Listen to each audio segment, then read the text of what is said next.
अस्सलाम वालेकुम। मेरा नाम मोहम्मद वकार अतीक है। मेरा ताल्लुक कनेक्ट रियल एस्टेट से है। मार्केट नीचे है 40% और यहाँ काम भी हो रहा है। इसमें बहुत से ऐसे हजरात हैं जो खुश हो रहे हैं, लेकिन इसमें मेजॉरिटी ऐसे लोगों की भी है जिन्होंने 2021 में इन्वेस्टमेंट की प्रॉपर्टी में, चाहे वो DHT कराची हो चाहे वो बेडों कराची हो, उस लिहाज से उनकी इन्वेस्टमेंट बहुत ख़राब रही। मुझ समेत उन्होंने बहुत बुरा टाइम देखा है आज तक, जब सब चीज़ों का रेट डबल से ट्रिपल हो चुका है। कल बैठ के बात हो रही थी कि जो बछड़ा आज समझ लें कि 2021 में 5 लाख का था, आज 15 लाख का है।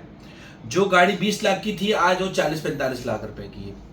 गोल्ड का रेट कहाँ से कहाँ चला गया। तो वो इन्वेस्टमेंट लोगों को वो रिस्पॉन्स नहीं मिला जो वो एक्सपेक्ट कर रहे थे।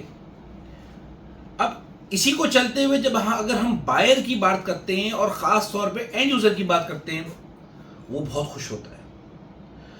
उसे लगता है कि वो अपनी मंजिल के करीब होता चला जा रहा है जैसे जैसे रेट नीचे आते जा रहे हैं।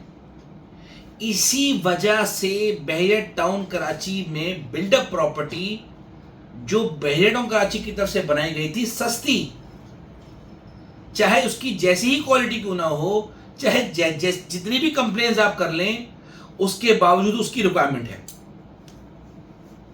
इकबाल विला, कायद विला, परसेंट 10, परसेंट 11 अपार्टमेंट जो 1 करोड़ 10 का था, मैक्सिमम 85 लाख रुपए का है। लेकिन आज भी उसका बायर मौजूद है। आज भी वो चीज 22 लाख रुपए में रेंट हो जाती है। अली ब्लॉक आज भी 1 करोड़ 30 लाख से कम नहीं हो रहा, चाहे आप कुछ भी कर लें। वहां पर भी रिक्वायरमेंट है और आगे चल के भी रिक्वायरमेंट होगी।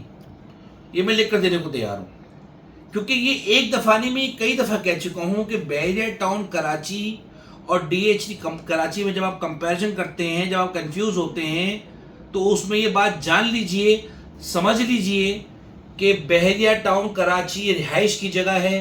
प्लॉट लो, पोजीशन अप्लाई करो, मकान बनाओ, रहो, किराए पे दो या बेचो। अब जो बंदा प्लॉट ले रहा है, पोजीशन अप्लाई कर रहा है, उसे कोई फर्क नहीं पड़ता पोजीशन के पैसे बढ़ रहे हैं कम हो रहे हैं, कोई टेंशन नहीं है। और जो वहां की डेवलपमेंट है, जो वहां की रिहाइश है, वहां जिंदगी का जो पुरसुकून माहौल है, वो हर किसी को चाहिए। चाहे जितनी भी यूटिलिटी से प्रॉब्लम हो रही हो, पानी के मामला हो, बिजली के मामला हो, हर तरह की वहाँ मेंटेनेंस की प्रॉब्लम चल रही है, उसके बावजूद यहाँ से वहाँ जाने वालों की तादाद बहुत ज़्यादा है। और कंपैरेटिवली अगर पूरे कराची की बात की जाए प्रॉपर्टी की, उस लिहाज से बात कर रहा हूँ कि बहुत ज़्यादा है। और लोग बजाय कि प्लॉट लेने के बिल्डअप प्रॉपर्टी को लेने में ज़्यादा तरजीह दे रहे हैं। चाहे वो पैराडाइज विला हो, नीचे नहीं आ रहा, 4 करोड़ रुपये का मुस्तकिल बायर है, नीचे नहीं आ रहा। अली ब्लॉक का एक 15-20 का मुस्तकिल बायर होता है। आड़ू से आड़ू तरीन, बेकार से बेकार तरीन मकान भी बिक गया वहां पर। जो लोग रेट ज्यादा मांग रहे हैं उनका रेट नहीं बिक रहा, उनका मकान नहीं बिक रहा। 150, 60, 70 जिन्होंने बहुत अच्छी कंस्ट्रक्शन की हुई वो नहीं बिक रहा। हल्की क्वालिटी वाले मकान सब बिक गए क्योंकि वो सस्ते हैं। तो वो लोग जो बाइंग करना चाहते हैं वो बहुत खुश हैं। वो कहते हैं और रेट नीचे आए तो हमारी परचेजिंग पावर बेहतर हो। इसी तरह से अगर कोई 1%, 2% बढ़ भी जाता है तो टैक्सेस में, ट्रांसफर की फीस में, तो लोगों को कोई फर्क नहीं पड़ता। ऐसा नहीं होता कि लाख रुपए टैक्स बढ़ रहा हो जिसकी वजह से 2 करोड़ रुपए की प्रॉपर्टी लेने से बंदा पीछे हट जाए। ऐसा कभी नहीं होता। सबसे बड़ी बात जो समझाने की ये है कि वो लोग जो प्लॉट को लेके उसको रुक जाया करते थे, 2-2, 3 साल के लिए होल्डिंग कर लिया करते थे, उनका काम तबाह बर्बाद हो चुका है। ये जगह उनके लिए है ही नहीं। जितनी जल्दी इस बात को समझ लेंगे, इस अजाब से बाहर आ जाएंगे। ये रखकर 6-8 महीने, साल भर पे घुमाने वाली चीजें नहीं है। हमारे यहाँ अक्सर जब बैठक होती है, बात होती है कि पाकिस्तान में प्रोडक्ट बन क्या रहा है।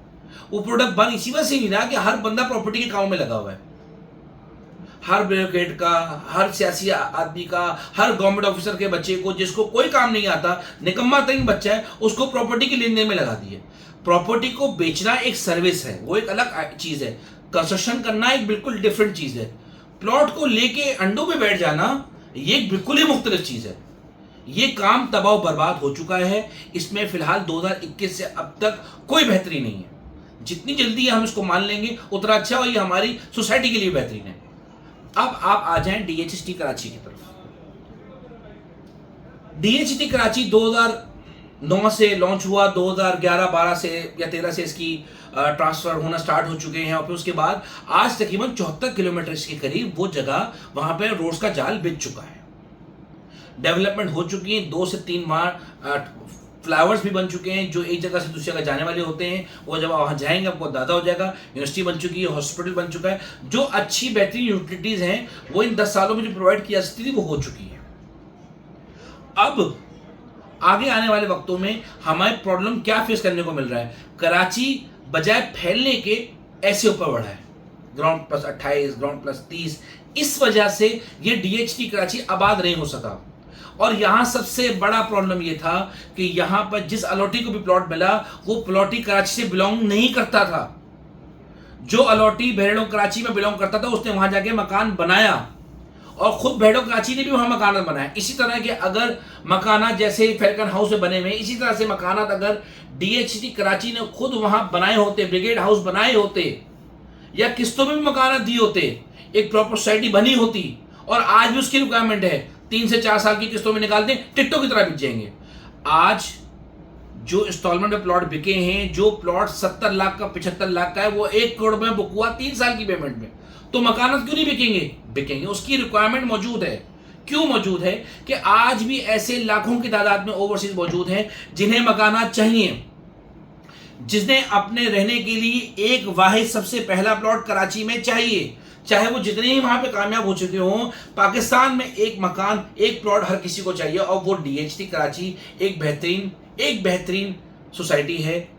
और इन्वेस्टमेंट के लिहाज से मैं आज भी समझता हूं कि बेहतरीन है, क्योंकि वो डिपेंडेंट है मलिर एक्सप्रेसवे के ऊपर, और उस पर तेजी से काम चल रहा है, इस पर कोई शक व शुबात नहीं है। अब इन्वेस्टमेंट, लोग कहते हैं कि वकार भी आप कभी 4-5 साल की बात करें, कभी 5-10 साल की बात करें। देखिए, सोसाइटी को रन होते हुए मैं ये देख रहा हूं कि जिस तरह से बहरिया टाउन कराची ने प्रेसिडेंट 19 में टावर्स क्रिएट किए, 24 उसी तरह के एयर बाय लगूना में बिल्डिंग्स बन रही हैं, जिसको कंप्लीट होने में 3 से 4 साल लग जाएंगे मिनिमम। जाकवानी टावर्स बन रहे हैं जिसको कंप्लीट होने में 3 साल का मिनिमम लग जाएंगे। इस तरह के अगर प्रोजेक्ट बनते हैं और उन्हें कंप्लीट होने में 3 से 4 साल लगेंगे, तो आबादी को आने में भी टाइम लगेगा। मलिर एक्सप्रेसवे बनेगा, उस पे लोग जाएंगे ट्रैवल करके DHT कराची में, लोगों को समझ में आएगा, पैसे अफोर्डेबल होंगे, फिर मकान बनाएंगे। मकान बनते बनते 2-2.5 साल लगेंगे। इट मीन्स कि वहां रिहाइश आने में मिनिमम 3 से 4 साल लगेंगे। प्रैक्टिकल बात अगर हम करें, और अगर आज हम कोई प्लॉट वाले लेने जाते हैं तो वो जंगल है एक, वो 5 साल 10 साल बाद का प्रोजेक्ट है। हम उसे आगे करके प्रोजेक्ट करते हैं। आज आप प्लॉट लेंगे तो मकान बनाएंगे। आज अगर हम जोन D, जोन E की बात करें फेज 8 में, तो आज आप प्लॉट लें, 3 साल बाद वो इस काबिल होगा कि रिहाइश हो सके।